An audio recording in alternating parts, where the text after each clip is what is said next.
AP DGP table మీద SIT report రెడీగా ఉంది. దీంతో పోలింగ్ హింసాకాండకు ప్రత్యక్షంగా పరోక్షంగా సహకరించిన ఖాకీలు అండ్ ఖల్నాయకుల గుండెల్లో రైళ్లు పరిగెడుతున్నాయి. ఇక వాట్ నెక్స్ట్ ఆ డీటెయిల్స్ని ముందుగా చూద్దాం.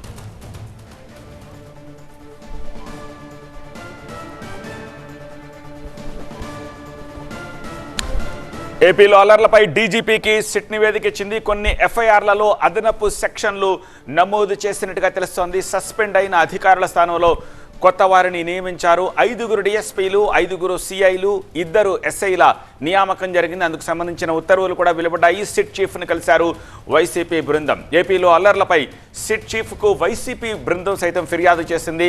పల్నాడు, అనంతపురం, తిరుపతి మాజీ ఎస్పీలపై శాఖాపరమైన విచారణకు ఈసీ ఆదేశాలు ఇచ్చింది. ఈసీ ఆదేశాలతోటి అభియోగాలు నమోదయ్యాయి.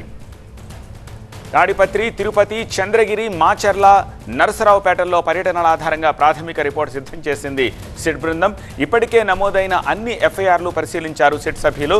కొన్ని ఎఫ్ఐఆర్లలో అదనపు సెక్షన్లు చేర్చాలని సిట్ బృందం నిర్ణయించినట్టుగా తెలుస్తోంది. మరికొందరిపై కేసులు నమోదు చేయాలని సిట్ సూచించబోతోంది. కొందరు అధికారులు, నాయకుల పాత్రపై పక్కా ఆధారాలు సేకరించినట్టుగా తెలుస్తోంది.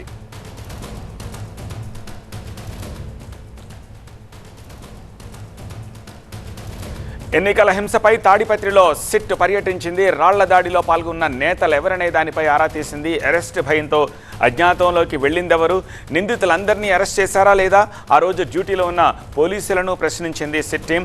ఇక సిట్ చీఫ్ బ్రిజ్లాల్ వైసీపీ నేతల బృందం కలిసింది. ఈ బృందంలో జోగి రమేష్, అంబటి, పేర్ని నాని, ఎమ్మెల్సీ అప్పిరెడ్డి, మల్లాది విష్ణు ఉన్నారు.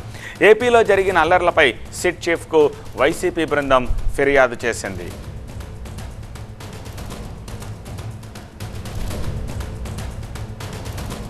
మా చీఫ్ రిపోర్టర్ ఎంపీ రావు మరిన్ని డీటెయిల్స్ అందించేందుకు సిద్ధంగా ఉన్నారు. ఎంపీ రావు, వైసీపీ బృందం ఇచ్చిన ఫిర్యాదులో ఏం మెన్షన్ చేశారు?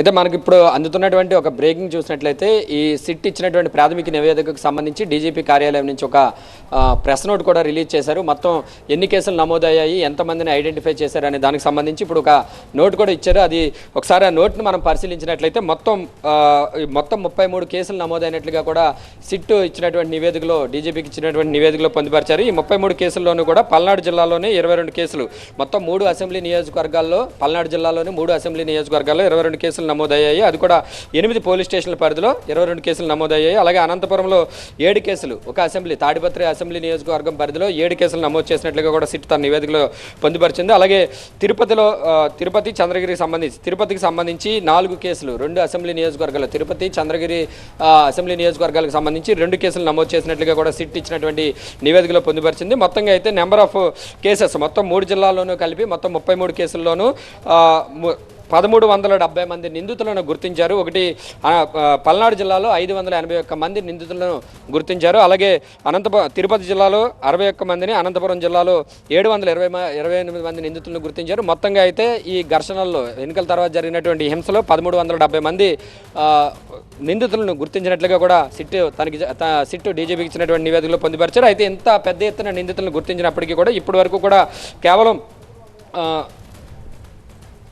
కేవలం 124 మందిని మాత్రమే అరెస్ట్ చేయగలిగారు. అంటే 1370 మంది నిందితులను గుర్తించినప్పటికీ కూడా ఇప్పటి వరకు కేవలం 124 మందిని మాత్రమే గుర్తించినట్లుగా కూడా, అరెస్ట్ చేసినట్లుగా కూడా సిట్ ఇచ్చినటువంటి నివేదికలో పొందుపరిచారు. మళ్ళీ ఇంకా 1152 మందిని ఇంకా అదుపులోకి తీసుకోవాల్సి ఉంది, అరెస్ట్ చేయాల్సి ఉంది. దీన్ని వీలైనంత త్వరగా కూడా ఈ నిందితులందరినీ కూడా అదుపులోకి తీసుకోవాలని చెప్పేసి సిట్ కింది స్థాయిలో విచారణ చేస్తున్నటువంటి ఇన్వెస్టిగేషన్ ఆఫీసర్లకు కూడా సూచించినట్లుగా కూడా సిట్ తనకి ఇచ్చినటువంటి నివేదికలో పొందుపరిచింది. అలాగే సిట్ ఇచ్చినటువంటి నివేదికలో కొన్ని కీలకమైనటువంటి అంశాలు కూడా ఉన్నాయి.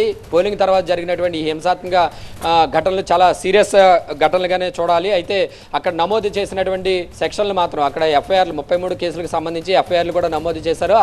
ఆయా ఎఫ్ఐఆర్లో కేవలం తూతూ మంత్రంగా మాత్రమే సెక్షన్లు పెట్టారు. మరిన్ని సెక్షన్లు జోడించాలని చెప్పేసి కూడా, మరిన్ని సెక్షన్లు ఆ ఎఫ్ఐఆర్లో చేర్చాలని చెప్పేసి కూడా సిట్ ఇన్వెస్టిగేషన్ ఆఫీసర్లకు సూచించినట్లుగా కూడా సిట్ ఇచ్చినటువంటి నివేదికలో, డీజీపీకి ఇచ్చిన నివేదికలో పేర్కొన్నారు. అయితే ఎఫ్ఐఆర్లు నమోదు చేసిన తర్వాత కొత్తగా వాటిలో ఆయా ఎఫ్ఐఆర్లోకి అదనపు సెక్షన్లు జోడించాలంటే కోర్టు అనుమతి తప్పనిసరి కాబట్టి, సో ఏవైతే కొత్తగా చేర్చాల్సినటువంటి సెక్షన్లు ఉన్నాయో ఆయా సెక్షన్లు చేర్చేందుకు కూడా కోర్టు యొక్క అనుమతి తీసుకోవాలని చెప్పేసి కూడా సిట్ కింది స్థాయిలో విచారణ చేస్తున్నటువంటి పోలీసు అధికారులందరికీ కూడా సూచించినటువంటి ఉన్నటువంటి పరిస్థితి. మొత్తంగా అయితే 150 పేజీలతోటి తమ నివేదికను కూడా సిట్ చీఫ్ వినీత్ బ్రిజ్లాల్ డీజీపీకి అందించారు. ఇది సిఈసి ఇచ్చినటువంటి ఆదేశాల ప్రకారం 2 రోజుల్లోనే నివేదిక అందించాల్సి ఉంది కాబట్టి ఇప్పటి వరకు పూర్తయినటువంటి విచారణతో ప్రిలిమినరీ రిపోర్ట్ మాత్రమే అందిస్తున్నాము. పూర్తి స్థాయి విచారణ మరికొద్ది రోజులు సమయం పడుతుంది కాబట్టి పూర్తి స్థాయి విచారణ ముగిసిన తర్వాత మరొకసారి ఈసీకి ఫుల్ ప్లెడ్జ్డ్ రిపోర్ట్ కూడా అందిస్తామని చెప్పేసి కూడా వినీత్ బ్రిజ్లాల్ పేర్కొన్నారు. సో మొత్తంగా అయితే రాష్ట్ర క్షేత్రస్థాయిలో జరిగినటువంటి ఘటనలు చాలా సీరియస్ గా తీసుకోవాలి. మరింత మంది మీద కేసులు నమోదు చేయాలి. అలాగే పెద్ద ఎత్తున నిందితులను గుర్తించినప్పటికీ కూడా అదుపులో తీసుకోవడంలో ఫెయిల్ అవుతున్నారు కాబట్టి వారందరినీ కూడా వెంటనే అరెస్ట్ చేయాలని చెప్పేసి కూడా సిట్ కింది స్థాయి అధికారులకు సూచించారు. ఇది సిట్ ఇచ్చినటువంటి ప్రాథమిక నివేదికలో ఉన్నటువంటి అంశాలు. రైట్ ఎంపీరావు. Committee second news. Telangana cabinet భేటీ కొనసాగుతుంది. ఈసీ ఆదేశాలతో అత్యవసర అంశాలపైనే ప్రధానంగా చర్చిస్తున్నారు. ఖరీఫ్ యాక్షన్ ప్లాన్ పై చర్చిస్తున్నారు కేబినెట్. అయితే ధాన్యం కొనుగోలుపై మంత్రివర్గం సుదీర్ఘంగా చర్చ జరుపుతోంది. ఈ విద్యా సంవత్సరంలో తీసుకోవాల్సిన చర్యలపై కూడా చర్చ జరుపుతున్నారు. జూన్ 2న రాష్ట్ర అవతరణ దిన వేడుకలపై కూడా కేబినెట్ లో భేటీ జరుగుతోంది. సీఎం రేవంత్ రెడ్డి అధ్యక్షతన తెలంగాణ కేబినెట్ సమావేశం కొనసాగుతుంది. ఈ భేటీకి షరతులతో కూడిన అనుమతి ఇచ్చింది సిఈసి. అత్యవసర అంశాలను మాత్రమే చర్చించాలని మంత్రివర్గానికి ఈసీ సూచించింది. రైతు రుణమాఫీ, ఉమ్మడి రాజధానిపై ఈ భేటీలో మాట్లాడొద్దని కూడా తెలిపింది. అయితే ఈ సమావేశానికి ఎన్నికల్లో భాగమైనటువంటి అధికారులు హాజరు కాకూడదని ఆదేశించింది. ఇక ఖరీఫ్ యాక్షన్ ప్లాన్ పై కేబినెట్ లో చర్చిస్తున్నట్టు సమాచారం. అలాగే ఈ విద్యా సంవత్సరంలో ప్రభుత్వం తీసుకోవాల్సినటువంటి చర్యలపై కూడా మంత్రివర్గం చర్చిస్తుంది. ఇక జూన్ 2న రాష్ట్ర అవతరణ దినోత్సవాల నిర్వహణపై కూడా ఈ భేటీలో డిస్కస్ చేస్తున్నారు. ఈ వేడుకలని 10 రోజుల పాటు నిర్వహించే ఆలోచన చేస్తోంది ప్రభుత్వం.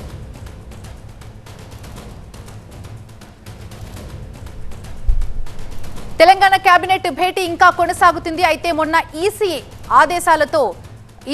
పర్మిషన్ ఇవ్వకపోవడంతో తెలంగాణ కేబినెట్ పోస్ట్ పోన్ అయింది. అది కాస్త ఇప్పుడు ఈసీ ఆదేశించడంతో అత్యవసర అంశాలపై చర్చ జరుగుతోంది. ఖరీఫ్ యాక్షన్ ప్లాన్ పై కేబినెట్ లో ప్రధానంగా చర్చిస్తున్నట్టు సమాచారం. ధాన్యం కొనుగోళ్లపై మంత్రివర్గం సుదీర్ఘంగా చర్చలు జరుపుతున్నారు. ఈ విద్యా సంవత్సరంలో తీసుకోవాల్సినటువంటి చర్యలపై కూడా ఈ భేటీలో చర్చలు జరుగుతున్నాయి. ఇక జూన్ 2న రాష్ట్ర అవతరణ దిన వేడుకలపై కూడా డిస్కస్ చేస్తున్నట్టు తెలుస్తోంది. దీనికి సంబంధించి మరిన్ని అప్డేట్స్ మా సీనియర్ కరెస్పాండెంట్ ప్రభాకర్ అందిస్తారు. ప్రభాకర్. రైట్, క్యాబినెట్ 2 గంటలుగా కొనసాగుతుంది. 2 గంటల పాటు ఈ సమావేశం నడుస్తూనే ఉంది. ప్రస్తుతం అయితే వ్యవసాయానికి సంబంధించిన సబ్జెక్టు పైన చర్చ జరుగుతున్నట్టుగా తెలుస్తుంది. ముఖ్యంగా ప్యాడీ ప్రొక్యూర్మెంట్కి సంబంధించి ఈ వర్షాకాలంలో తడిసిన ధాన్యాన్ని కొనుగోలు చేయడం ప్రభుత్వ ప్రాధాన్య అంశంగా ఉంది. చాలా రోజులుగా సీఎం రేవంత్ రెడ్డి కూడా అధికారులకు అదే చెప్తున్నారు.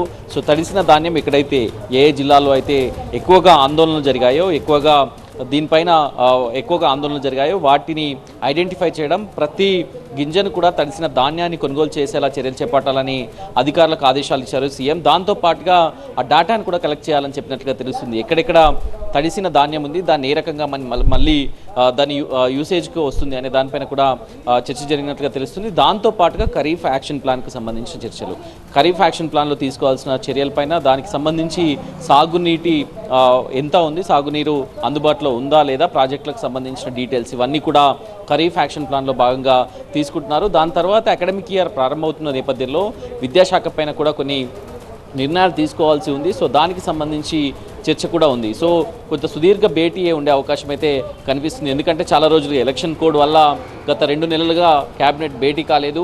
సో కొంత సుదీర్ఘంగానే ఉండే అవకాశం ఉంటుంది. దాంతోపాటుగా జూన్ 2కు సంబంధించి తెలంగాణ ఆవిర్భావ దినోత్సవం నేపథ్యంలో 10 రోజుల పాటు ఉత్సవాలు ఏ రకంగా చేయాలి, ఎలా ప్లాన్ చేయాలి అనే దానిపైన కూడా ఒక కమిటీ వేసే ఆలోచన అయితే ప్రభుత్వానికి ఉంది. సో ఆ కమిటీకి క్యాబినెట్ అప్రూవల్ ఇచ్చే అవకాశం కూడా కనిపిస్తుంది. ఇక డిస్కస్ చేయొద్దు అని ఈసీ ముందుగానే మెన్షన్ చేసిన అంశాలు విభజన చట్టానికి సంబంధించి, అట్లాగే రుణమాఫీకి సంబంధించి. సో రుణమాఫీకి సంబంధించిన కార్పొరేషన్ ఏర్పాటు చేయాల్సి ఉంది. ఈసీ కనుక దానిపైన షరతులు విధించకుండా ఉంటే ఈరోజు ఆ కార్పొరేషన్కి చట్టబద్ధత కల్పించేలాగా, అట్లాగే క్యాబినెట్ కూడా దాన్ని అప్రూవ్ చేసేది. కాకపోతే దాన్ని మాత్రం పెండింగ్లో ఉంచారు. మరొకసారి క్యాబినెట్ భేటీ అయ్యే అవకాశం జూన్ 6 తర్వాత అయితే ఉంది అని చెప్తున్నారు అధికార వర్గాలు కూడా. కేవలం ఈరోజు మాత్రం అత్యవసర సబ్జెక్టులకు సంబంధించి మాత్రమే క్యాబినెట్ భేటీ జరిగింది. సో ఈ ఇష్యూస్ని తీసుకొని వీటిని సార్ట్అవుట్ చేసిన తర్వాత ఈ కీలక నిర్ణయాలు, రుణమాఫీ కానీ లేకపోతే మిగతా విభజన చట్టంలోని అంశాలకు సంబంధించి, ఈ రెండింటికి సంబంధించి మరోసారి క్యాబినెట్ ప్రత్యేకంగా భేటీ కావాల్సి ఉంది. రుణమాఫీకి సంబంధించి అయితే గతంలో కాంగ్రెస్ ప్రచార ర్యాలీలో కానీ లేకపోతే పార్లమెంట్ ఎన్నికల సందర్భంగా కానీ పీసీసీ అధ్యక్షుడు అట్లాగే సీఎంగా ఉన్న రేవంత్ రెడ్డి చాలా స్పష్టంగా చెప్పారు. ఆగస్ట్ 15 డెడ్లైన్గా కూడా చెప్పారు. సో ఆగస్ట్ 15 లోపు రుణమాఫీ జరగాలంటే దానికి సంబంధించిన టెక్నికల్ ఇష్యూస్ని మొత్తం కూడా క్లియర్ చేయాల్సి ఉంటుంది. ఒక కార్పొరేషన్ ఏర్పాటు చేయాల్సి ఉంటుంది. ఎఫ్ఆర్బిఎంకు అనుగుణంగా లోన్ తీసుకోవాల్సి ఉంటుంది. ఎఫ్ఆర్బిఎం ఎక్కడి వరకు పర్మిట్ చేస్తుంది అనేది అయితే చూడాల్సి ఉంటుంది. సో ఇదంతా టెక్నికల్ ఇష్యూ ఉంది కాబట్టి దీనికోసం మరోసారి ప్రత్యేకంగా కేబినెట్ భేటీ కావాల్సిన అవసరం అయితే జూన్ 6 తర్వాత ఆగస్ట్ 15కు ముందైతే ఉంది. Thank you Prabhakar. ఇక బెంగళూరు రేవ్ పార్టీలో మొత్తం 101 మంది జల్సా చేసినట్టుగా తెలుస్తోంది. 30 మంది యువతులు, 71 మంది పురుషులు అందులో ఉన్నట్టుగా క్లారిటీ వచ్చింది. ఎలక్ట్రానిక్ సిటీ పోలీస్ స్టేషన్ లో విచారణ కొనసాగుతోంది. దానికి సంబంధించిన బ్రేకింగ్ న్యూస్ మనం చూస్తున్నాం. అందరి నుంచి బ్లడ్ శాంపిల్స్ సేకరిస్తుంది మెడికల్ టీమ్స్. పార్టీలో 5గురు డ్రగ్స్ తీసుకున్నట్టు ఇప్పటికే ధృవీకరణ కూడా అయింది. బర్త్డే జరుపుకున్న వాసు అనే వ్యక్తి సహా 5గురిపై కేసులు నమోదయ్యాయి. సినీ నటి హేమపై బెంగళూరు పోలీసులు సీరియస్ అయినట్టుగా తెలుస్తోంది. రేవ్ పార్టీలో పాల్గొనలేదు అంటూ తాను హైదరాబాద్ లోనే ఉన్నాను అంటూ ఒక వీడియో కూడా రిలీజ్ చేశారు హేమ. మరోవైపు కారుకు తన పేరుతో ఎమ్మెల్యే స్టిక్కర్ ఉండడంతో ఎమ్మెల్యే కాకాని గోవర్ధన్ రెడ్డి ఉలిక్కిపడ్డారు. స్టిక్కర్ ఎలా వెళ్లిందో నిగ్గు తేల్చాలని పోలీసులకు కాకాని ఫిర్యాదు చేశారు. బెంగళూరు రేవ్ పార్టీలో మొత్తం 101 మంది జల్సా చేశారని పోలీసుల విచారణలో తేలింది. వారిలో 30 మంది యువతులు, 71 మంది పురుషులు ఉన్నట్టు క్లారిటీ ఇస్తున్నారు పోలీసులు. దీనికి సంబంధించి ఎలక్ట్రానిక్ సిటీ పోలీస్ స్టేషన్లో విచారణ జరుగుతోంది. మెడికల్ టీమ్స్ అందరి నుంచి బ్లడ్ శాంపిల్స్ సేకరిస్తోంది. పార్టీలో 5గురు డ్రగ్స్ తీసుకున్నట్టు ఇప్పటికే ధృవీకరించారు. బర్త్డే జరుపుకున్న వాసు అనే వ్యక్తి సహా 5గురిపై కేసులు నమోదయ్యాయి. ఇక బెంగళూరు రేవ్ పార్టీలో పాల్గొన్నారు సినీ నటి హేమ. అయితే తాను ఆ పార్టీలో పాల్గొనలేదు, నేను హైదరాబాద్ లోనే ఉన్నానంటూ ఉదయం ఒక వీడియో రిలీజ్ చేశారు ఆమె. దీంతో హేమపై బెంగళూరు పోలీసులు సీరియస్ అయ్యారు. ఆమె పాల్గొన్న ఫోటోను మీడియాకు విడుదల చేశారు. కేసును తప్పుదోవ పట్టించే ప్రయత్నం చేశారని ఆమెపై కేసు నమోదు చేసే యోచనలో ఉన్నట్టు తెలుస్తోంది. ప్రస్తుతం ఎలక్ట్రానిక్ సిటీ పోలీస్ స్టేషన్లో నటి హేమను పోలీసులు విచారిస్తున్నారు. ఇదే పార్టీకి సంబంధించి ఒక జాగ్వార్ కారులో కూడా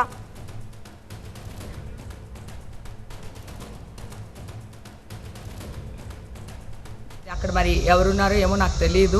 సో అది ఫేక్ న్యూస్ అండి, అవన్నీ నమ్మొద్దు. హాయ్ అండి, నేను ఎక్కడికి వెళ్ళలేదు, నేను హైదరాబాద్లోనే ఉన్నాను. సో ఒక ఫామ్ హౌస్లో ఎంజాయ్ చేస్తున్నాను, చిల్ అవుతున్నాను. సో నా మీద వచ్చే న్యూస్ ఫేక్ న్యూస్, అది అక్కడ మరి ఎవరున్నారో ఏమో నాకు తెలియదు. సో అది ఫేక్ న్యూస్ అండి, అవన్నీ నమ్మొద్దు. ఇక ఇదే పార్టీకి సంబంధించి ఒక జాగ్వార్ కారులో ఏపీ మంత్రి కాకాని గోవర్ధన్ రెడ్డికి సంబంధించిన ఎమ్మెల్యే స్టిక్కర్ దొరికింది.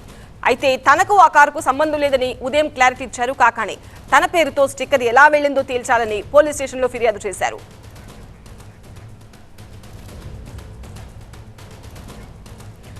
టీవీ9 ప్రతినిధి ప్రణీత మరింత సమాచారం అందిస్తారు. ప్రణీత, బెంగళూరులో జరిగిన రేవ్ పార్టీ ఇప్పుడు హాట్ టాపిక్ అయింది. సో ఎవరెవరు ఉన్నారు అందులో, పోలీసులు ఈ కేసుకు సంబంధించి ఇంకా ఏం వివరాలు చెప్తున్నారు? అయితే ఈ 101 మందిలో ఎంతమంది తెలుగువారు ఉన్నారు అనేటువంటిది ఇప్పుడు కీలకంగా మారింది. ఎందుకంటే 2 తెలుగు రాష్ట్రాలకు సంబంధించినటువంటి వ్యక్తులు ఈ పార్టీకి అటెండ్ అయినట్టు చాలా స్పష్టమైనటువంటి ఆధారాలు ఉన్నాయి. ఇప్పటికే పలువురు పేర్లు వచ్చినా సరే ఇంకా పోలీసులు మాత్రం వారిని అఫీషియల్గానే ప్రకటిస్తామంటూ ఒక ఇన్ఫర్మేషన్ ఇచ్చారు. ఆఫ్టర్ 6:30 తర్వాత ఒక ప్రెస్ నోట్ రూపంలో బెంగళూరు పోలీసులు మొత్తం ఈ 101 మంది పేర్లను కూడా రిలీజ్ చేయనున్నారు. అయితే వీరిలో ఎంతమంది డ్రగ్స్ కన్జ్యూమ్ చేశారు అనేటువంటిది కూడా ఇప్పుడు కీలకంగా మారింది. సో దీనికోసమే ఒక మెడికల్ టీమ్ని అక్కడ ఉన్నటువంటి ఫామ్ హౌస్కి పిలిపించారు. మొత్తం ఈ 101 మందికి సంబంధించినటువంటి బ్లడ్ శాంపుల్స్ని పోలీసులు సేకరిస్తున్నారు. అక్కడ MDMA డ్రగ్స్ శాంపుల్స్ కొంచెం దొరికినట్టు పోలీసులు చెప్తున్నారు. అయితే అవి ఎవరు వాటిని కన్జ్యూమ్ చేశారు అనేటువంటిది ఐడెంటిఫై కావాల్సి ఉంది. సో ర్యాపిడ్ డ్రగ్ టెస్ట్లో భాగంగా వీళ్ళందరి బ్లడ్ శాంపుల్స్ని కూడా అక్కడ కలెక్ట్ చేస్తున్నారు. 101 మంది ప్రజెంట్ ఆ ఫామ్ హౌస్లోనే ఉన్నారు. ఎవరు కూడా బయటికి వెళ్ళేటువంటి ఆస్కారమే లేదు. అది ఫామ్ హౌస్ మొత్తం కూడా పోలీసుల ఆధీనంలోనే ఉంది. అయితే ఉదయం హేమ రిలీజ్ చేసినటువంటి వీడియో కూడా అక్కడ పోలీసుల కస్టడీలో ఉన్నటువంటి సమయంలోనే ఆమె ఆ వీడియోని రిలీజ్ చేసినట్టు క్లియర్గా అర్థమైంది. ఎందుకంటే ఆమె వీడియో రిలీజ్ చేసినటువంటి టైంలో బ్యాక్గ్రౌండ్లో కనిపిస్తున్నటువంటి ట్రీ అంతా కూడా అది ఆ GR ఫామ్ హౌస్కి సంబంధించినటువంటి సరౌండింగ్సే. సో దీన్ని బట్టి చూస్తే చాలా క్లియర్గా హేమ అటు మీడియాతో పాటు పోలీసులను కూడా మిస్లీడ్ చేసేటువంటి ప్రయత్నం చేసింది. దీంతో హేమ రిలీజ్ చేసినటువంటి వీడియో ఏదైతే ఉందో ఆ చిత్రీకరించినటువంటి ఫోన్ని సైతం పోలీసులు ఆల్రెడీ స్వాధీనం చేసుకున్నారు. సో హేమ పైన పోలీసులు ఇప్పటికే సీరియస్ కూడా అయ్యారు. అయితే ఇప్పుడు హేమతో పాటు అక్కడికి వెళ్ళినటువంటి రిమైనింగ్ తెలుగు రాష్ట్రాలకు సంబంధించినటువంటి వ్యక్తుల పైన కూడా పోలీసులు ఫోకస్ చేశారు. ఎందుకంటే పొలిటికల్ ఇన్వాల్వ్మెంట్ కూడా ఉంది. ఆల్రెడీ కాకానికి సంబంధించినటువంటి స్టిక్కర్ ఒక వాహనానికి పైన అంటించి ఉంది కాబట్టి సో అతనికి రిలేటెడ్గా ఏమైనా ఉందా అనేటువంటి దానిపైన కూడా పోలీసులు విచారించారు. నెల్లూరుకి సంబంధించినటువంటి రామకృష్ణారెడ్డితో పాటు హరీష్ అనేటువంటి 2 వ్యక్తులు ఆల్రెడీ పోలీస్ కస్టడీలో ఉన్నారు. సో వీరి కోసం ఒక ప్రత్యేక లీగల్ టీం ఆల్రెడీ అక్కడ ఫామ్ హౌస్కి వెళ్ళింది. కానీ పోలీసులు వాళ్ళ 2 లీగల్ టీంని ఎవరిని కూడా లోపలికి చేయడానికి అనుమతించేటువంటి సిచ్యువేషన్ ఉంది. సో ఇవన్నీ చూస్తే కంప్లీట్ 2 తెలుగు రాష్ట్రాలకు కూడా ఈ ఫామ్ హౌస్తో లింకులు ఉన్నాయి. ఫామ్ హౌస్ అరేంజ్ చేసేటువంటి వాసు అనే వ్యక్తిని ఆల్రెడీ పోలీసులు అరెస్ట్ చేశారు. అతనితో పాటు 3 అరెస్ట్ని ఆల్రెడీ కన్ఫర్మ్ చేశారు. సో వీళ్ళు ఆర్గనైజర్స్గా మాత్రమే ఉన్నారు. అసలు సూత్రధారులు అంటే పార్టీకి డ్రగ్స్ తెచ్చినటువంటి వ్యక్తులు కావచ్చు, కన్జ్యూమ్ చేసినటువంటి వ్యక్తులు కావచ్చు, సో వారిని ఐడెంటిఫై చేసేటువంటి పనిలో పోలీసులు ఉన్నారు. నటి హేమతో పాటు ఇంకా పలువురు సెలబ్రిటీస్ ఇంకా ఇందులో ఇన్వాల్వ్ అయి ఉన్నారు. వాళ్ళు ఎవరు అనేటువంటిది మరి కాసేపట్లోనే పోలీసులు అధికారికంగా ప్రకటించనున్నారు. రైట్ ప్రణీత. ఇక లోక్సభ ఎన్నికల 5వ దశ పోలింగ్ ముగిసింది. 6 రాష్ట్రాలు 2 కేంద్ర పాలిత ప్రాంతాల్లోని 49 ఎంపీ స్థానాల్లో ఓటర్లు తమ ఓటు హక్కు వినియోగించుకున్నారు. 5వ దశలో మొత్తం 659 మంది అభ్యర్థులు పోటీ పడుతున్నారు. ఇవాళ పోలింగ్ సందర్భంగా ముంబైలో రాజకీయ నాయకులు, బాలీవుడ్ సెలబ్రిటీలు, క్రీడా ప్రముఖులు ఓటు వేశారు. మరోవైపు యూపీకి సంబంధించి అమేథీ, రాయ్బరేలీ లోక్సభ స్థానాల్లో పోలింగ్ ఉత్కంఠ రేపుతోంది. అమేథీలో స్మృతి ఇరానీ, రాయ్బరేలీలో రాహుల్ గాంధీ పోటీ చేస్తున్నారు. దీంతో ఈ 2 ఎంపీ స్థానాల్లో పోటీ అందరి దృష్టిని ఆకర్షిస్తోంది. ఇక మధ్యాహ్నం 3 గంటల వరకు 47.53% పోలింగ్ నమోదైనట్లు సమాచారం. మరోవైపు లోక్సభ ఎన్నికలతో పాటు ఒడిశాలోని 35 అసెంబ్లీ స్థానాలకి కూడా పోలింగ్ జరిగింది. దేశవ్యాప్తంగా 4 దశల్లో 379 లోక్సభ స్థానాలకు ఎన్నికలు పూర్తయ్యాయి. మరింత సమాచారం మా అసోసియేట్ ఎడిటర్ మహాత్మా అందిస్తారు. మహాత్మా, 5th ఫేజ్ పోలింగ్ పూర్తయింది. మరి ఆయా ప్రాంతాల్లో పోలింగ్ జరిగిన ప్రాంతాల్లో పోలింగ్ సరళి ఎలా ఉంది? ఇప్పటి వరకు 3 గంటల వరకు నమోదైన పోలింగ్ శాతం వివరాలు మాత్రమే అందుబాటులో ఉన్నాయి. 5ంటికి వివరాలు మరి కాసేపట్లో బయటకు వచ్చే అవకాశం ఉంది. ఓవరాల్గా ఈ ఫేజ్లో 47.53 మధ్యాహ్నం 3 గంటల వరకు నమోదైన పోల్ పర్సంటేజ్ ఇది. ఇందులో హైయెస్ట్ మనం చూసుకుంటే వెస్ట్ బెంగాల్. మొదటి నుంచి జరుగుతున్న అన్ని ఫేజుల్లో కూడా పశ్చిమ బెంగాల్, అస్సాం ఇటువంటి రాష్ట్రాల్లో పోల్ పర్సంటేజ్ చాలా ఎక్కువగా నమోదవుతూ వస్తుంది. 3ంటికి 62.72% వెస్ట్ బెంగాల్లో నమోదవగా అత్యల్పంగా బీహార్, అలాగే ఈసారి మహారాష్ట్రలో అత్యల్పంగా, ఎందుకంటే ఈసారి అర్బన్ ఏరియా ముంబై సిటీ అంతా కూడా ఇవాల్టి ఫేజ్లో ఉంది కాబట్టి అక్కడ మధ్యాహ్నం 3 వరకు కేవలం 38.77% మాత్రమే పోల్ పర్సంటేజ్ నమోదైంది.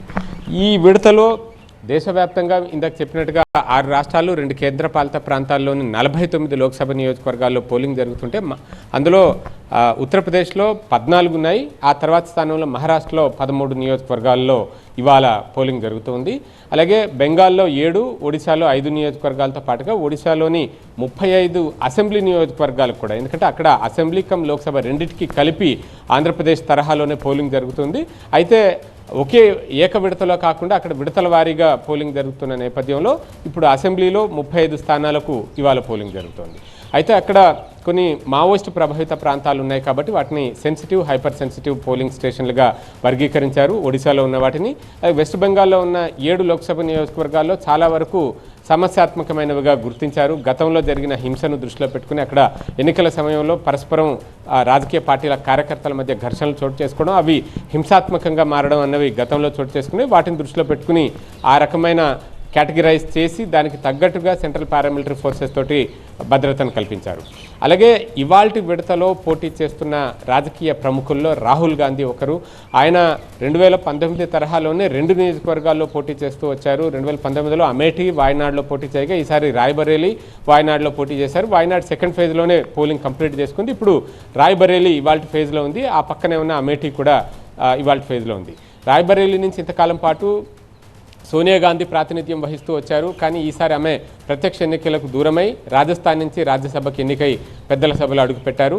అలాగే అమేఠీ నుంచి స్మృతి ఇరానీ, లక్నో నుంచి రాజ్నాథ్ సింగ్, ముంబై నార్త్ నుంచి పీయూష్ గోయల్, ఇలా పలువురు రాజకీయ ప్రముఖులు ఇవాల్టి ఫేజ్లో తమ భవిష్యత్తును చూసుకోబోతున్నారు. వారి భవిష్యత్తు ఎన్నికల్లో తేలబోతోంది. ఈ ఫేజ్ పోలింగ్ పర్సంటేజ్ ఎంత అన్నది మరి కాసేపట్లో మనకు పూర్తి వివరాలు వెల్లడి కానున్నాయి. ఎస్ మహాత్మా. ఇక వానాకాలం సీజన్ ప్రారంభం కానిలేదు. అప్పుడే ఆదిలాబాద్ పత్తి రైతుల్ని విత్తన కొరత వేధిస్తోంది. డిమాండ్కు తగినట్లుగా విత్తనాల సప్లై లేకపోవడంతో పత్తి రైతులంతా రోడ్డెక్కుతున్నారు. డిమాండ్ ఉన్న పత్తి విత్తనాల్ని వ్యాపారులు బ్లాక్ మార్కెట్కి తరలించి కొరత సృష్టిస్తున్నారని రైతులు ఆగ్రహం వ్యక్తం చేస్తున్నారు. 1-2 రోజులు మాత్రమే అమ్మకాలు చేసి విత్తనాలు అయిపోయాయంటూ విత్తన విక్రయదారులు చేతులెత్తేస్తూ ఉండడంతో రైతులు గగ్గోలు పెడుతున్నారు. రాశి 659 రకం పత్తి విత్తనాల కోసం జిల్లా రైతులు ఆందోళనకు దిగుతున్న పరిస్థితి. ఉదయం నుంచి షాపుల ఎదుటే పడిగాపులు కాసిన విత్తనాలు దొరకడం లేదని ఆవేదన చెందుతున్నారు. మహారాష్ట్ర రైతులకు అధిక ధరలకు అమ్ముకునేందుకు విత్తనాల్ని బ్లాక్ మార్కెట్ కి తరలించేస్తున్నారని రైతులు చెబుతున్న మాట. పత్తి విత్తనాల కోసం ఆదిలాబాద్ రైతులు ఆందోళన బాట పట్టారు. ఫుల్ డీటెయిల్స్ మా ప్రతినిధి నరేష్ లైవ్ లో అందిస్తారు. నరేష్, అమ్మబోతే అడవి కొనబోతే కొరువి అన్నట్టుగా ఆదిలాబాద్కు సంబంధించిన పత్తి రైతుల పరిస్థితి కనిపించింది. నిన్నటి వరకు సాగైన కాటన్ అమ్ముకున్నారు. ఆ వచ్చిన డబ్బులతో మళ్ళీ వానాకాలం సాగుకు సిద్ధమవుతున్నారు. అయితే పత్తి విత్తనాలు కొనేందుకు పత్తి విక్రయదారులకు డీలర్ల వద్దకు వెళ్తే పత్తి విత్తనాలు లేవంటూ కూడా చెప్తున్న పరిస్థితులు కనిపిస్తున్నాయి. ఆదిలాబాద్ జిల్లాలో అత్యధికంగా పత్తి సాగవుతుంది. ఇక్కడ 4,16,000 ఎకరాల్లో పత్తి సాగవుతున్న పరిస్థితి. అందుకు తగ్గట్టుగానే విత్తనాల కొరత లేకుండా చూడాల్సిన పరిస్థితి ఉంది. కానీ ఇక్కడ 10,42,422 బ్యాగులు పత్తి విత్తనాలకు సంబంధించి వివిధ కంపెనీలకు సంబంధించిన పత్తి విత్తనాల బ్యాగులు రావాల్సి ఉంది. ఒక్కొక్క బ్యాగులు 450 గ్రాముల పత్తి విత్తనాలు ఉంటాయి. కానీ ఇప్పటి వరకు వచ్చింది కేవలం 1,35,000 మాత్రమే. ఈ 1,35,000 బ్యాగులు సరిపోక పత్తి విత్తనాలకు సంబంధించిన రైతులకు పడిగాపులు పడాల్సిన పరిస్థితులు వస్తున్నాయి. ఉదయం 7 గంటలకు డీలర్ల ఫర్టిలైజర్ షాపుల ముందు క్యూ లైన్లు కనిపిస్తున్నాయి. ఉదయం 7 నుంచి 10 గంటల వరకు వెయిట్ చేస్తే 1 ఎకరానికి 2 ఎకరాలకు మాత్రమే పత్తి విత్తనాలు దొరుకుతున్నాయి. అందులో నాణ్యమైన పత్తి విత్తనాలు దొరకడం లేదంటూ ఆవేదన వ్యక్తం చేస్తున్నారు. నాణ్యమైన రాశి 659కు సంబంధించిన పత్తి సీడ్స్ను మొత్తం బ్లాక్ మార్కెట్కు తరలించి మహారాష్ట్ర రైతులకు అధిక ధరలకు అమ్ముకునేందుకు ఆదిలాబాద్కు సంబంధించిన డీలర్లు, ఆదిలాబాద్కు సంబంధించిన విత్తన విక్రయదారులంతా బ్లాక్ మార్కెట్ తరలించి అధికంగా సొమ్ము చేసుకునేందుకు ప్రయత్నాలు చేస్తున్నారంటూ ఆరోపిస్తున్నారు. నిన్నటి నుంచి 3 రోజుల పాటుగా పత్తి రైతులంతా దుకాణాల వద్ద పడిగాపులు గడుతున్న పరిస్థితి కనిపిస్తుంది. ఈరోజు ఆందోళన దిగారు. తమకు ఎట్టి పరిస్థితుల్లో రాశి 659కి సంబంధించిన పత్తి విత్తనాలను ఇవ్వాల్సిందే, మాకు 10 ఎకరాలకు సంబంధించిన రైతులకు కూపన్లు ఇచ్చి మరి క్యూ లైన్లో నిల్చున్నైనా కొనుగోలు చేస్తాము, కూపన్లు ఇచ్చి పంపించాల్సిందే అంటూ ఆందోళన వ్యక్తం చేశారు. ఆగ్రహం వ్యక్తం చేస్తూ నిరసన కూడా దిగిన పరిస్థితి. కానీ ఆ పత్తి రైతులకు సంబంధించి ఏదైతే విత్తనాలకు విక్రయదారులకు డీలర్ నుంచి రావాల్సిన విత్తనాలు ఆ స్థాయిలో రాకపోవడం, మరోవైపు వ్యవసాయ శాఖకు సంబంధించిన అధికారులు కూడా పూర్తి స్థాయిలో సమకూర్చకపోవడంతో ఈ ఇబ్బందులు తలెత్తుతున్నాయి. బ్లాక్ మార్కెట్కు నాణ్యమైన పత్తి విత్తనాలు తరలిపోవడంతోనే ఈ ఆందోళన అయితే కంటిన్యూ అవుతున్న పరిస్థితి కనిపిస్తుంది. నైరుతి ఋతుపవనాలు ఆగమనం దగ్గర పడింది. నైరుతి ఋతుపవనాలు ఈసారి తొందరగా వచ్చే అవకాశాలు ఉన్నాయి. వానాకాలం సీజన్ కూడా త్వరగానే ప్రారంభించే అవకాశం ఉన్న నేపథ్యంలో ఇప్పటికే దూకున్న ఆదిలాబాద్కు సంబంధించిన పత్తి రైతులు 1,468 షాపుల్లో ఉన్న పత్తి విత్తనాలకు సంబంధించిన క్యూ లైన్లో ఉదయం నుంచి 7 గంటల నుంచి క్యూ లైన్లో ఉంటున్న పరిస్థితి కనిపిస్తుంది. పత్తి విత్తనాలు చేతికి అందితేనే ఈసారి సాగు తొందరగా ప్రారంభమయ్యే అవకాశం ఉంది. Right, thank you Naresh.